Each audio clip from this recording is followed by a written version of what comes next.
The story begins with a woman driving home, lost in her thoughts.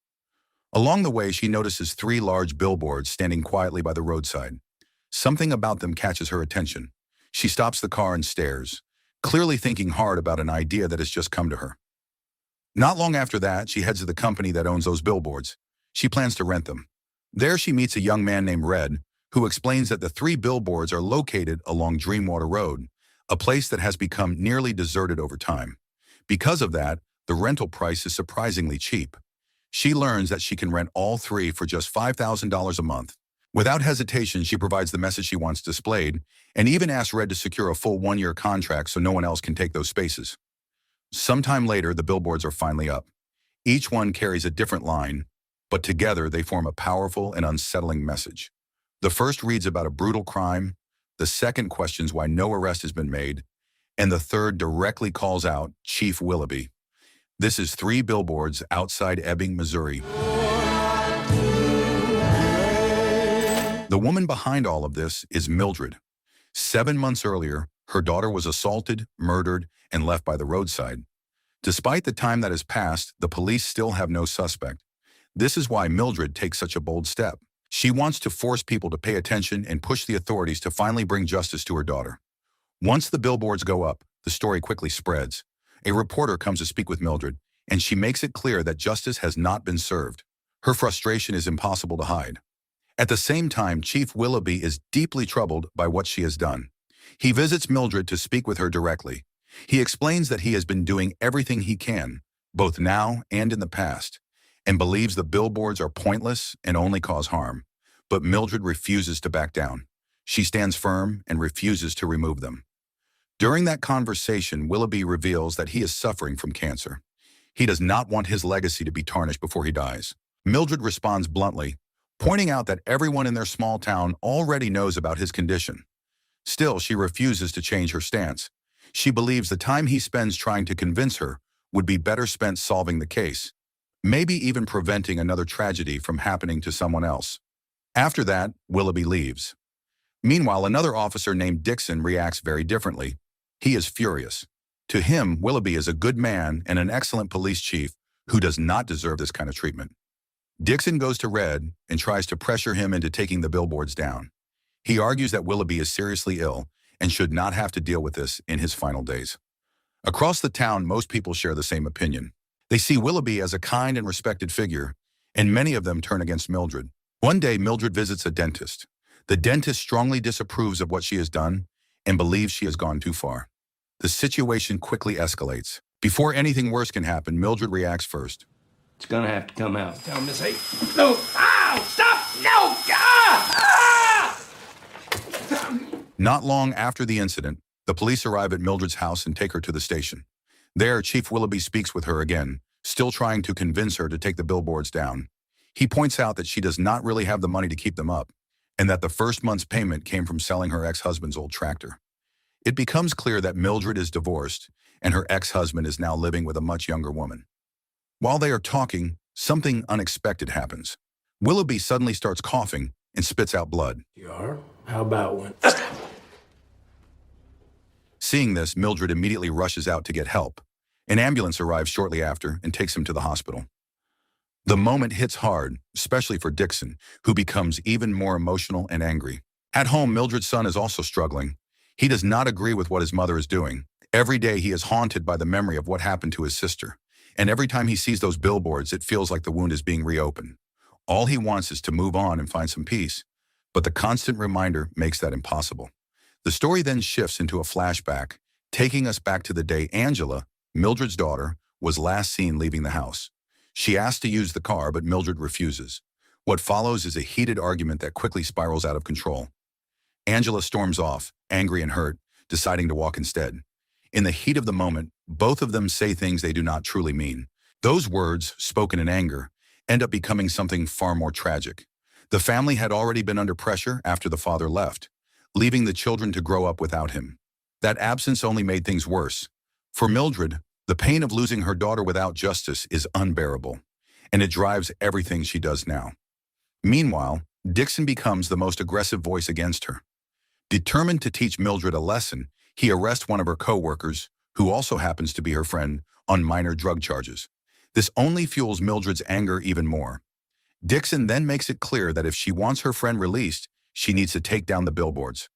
At the same time, the initial 1-month rental period for the billboards comes to an end. Red calls Mildred into his office and explains that she will need to pay again if she wants to keep them up. The problem is, she has no money left. Red himself is not entirely on her side either, as he knows about Willoughby's condition and quietly hopes the billboards will come down. But just as they are discussing it, something unexpected happens. Red's assistant walks in and mentions that someone has left an envelope outside the office. Inside, there is exactly $5,000, the exact amount needed for another month. No one knows who left it there. With that payment covered, the billboards stay up, at least for now. At the same time, Willoughby is seen spending a quiet day with his family on a picnic. It feels calm, almost peaceful. But later that night, after everyone has gone to sleep, he makes a heartbreaking decision. Unable to endure the pain of his illness and the toll it takes on his loved ones, he chooses to end his own life. Before he dies, he leaves behind letters for his wife, for Mildred, and for Dixon. His death shakes the entire police department. Grief spreads quickly, but for Dixon, it turns into something much more intense. Overwhelmed with anger, he storms into Red's office and brutally attacks him. The violence escalates until Dixon throws Red out of a window, leaving him severely injured.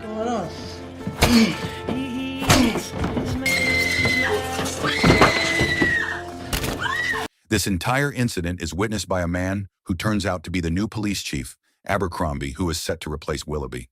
He sees everything. Without hesitation, he confronts Dixon and immediately suspends him from duty. From that point on, Dixon is officially removed from active service. With Willoughby gone, the atmosphere in the town shifts dramatically. Public opinion turns, and many people begin to blame Mildred, directing their anger toward her. One day, while Mildred is at her shop, a stranger approaches and threatens her. The situation feels tense, but it quickly changes when Willoughby's wife arrives, causing the man to leave. She then hands Mildred a letter written by Willoughby before his death. In that letter, Willoughby expresses his sadness that Mildred believed he did not care about her daughter's case. He explains that he truly did care, but he simply could not find enough evidence, no matter how hard he tried. He also admits that Mildred's billboard strategy was actually clever, comparing it to a move in a game of chess. He acknowledges that the town might blame her for his death because of the billboards, but makes it clear that this is not the truth. Finally, he reveals that he was the one who secretly paid for the next month's rent, ensuring the billboards would stay up a little longer. That same night, as Mildred is driving home, she sees something devastating. Her billboards are on fire. She rushes toward them and tries to put the flames out, but the fire is too strong.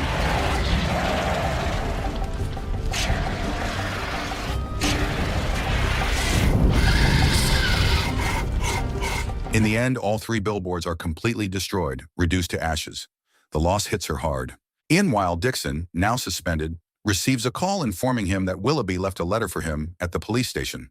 He is told not to come during the day since the new chief does not want him there, but to return at night when the place is empty, since he still has a key. Later that night, Dixon quietly enters the station and finds the letter waiting for him. In it, Willoughby speaks honestly about who Dixon is. He says that deep down, Dixon is a good person, but one who carries a lot of anger, shaped by his past and the loss of his father. He encourages Dixon to let go of that anger and hatred, explaining that if he can do that, he has the potential to become the kind of detective he has always wanted to be. Meanwhile, Mildred becomes convinced that someone from the police is responsible for burning her billboards.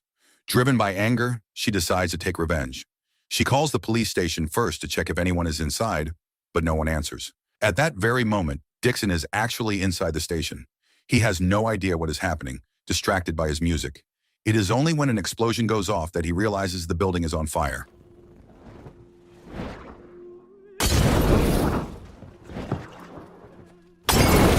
The calm did. With flames spreading behind him, he fights his way out while holding on to the case files of Angela Hayes. Even though he suffers serious burns, he manages to save the files.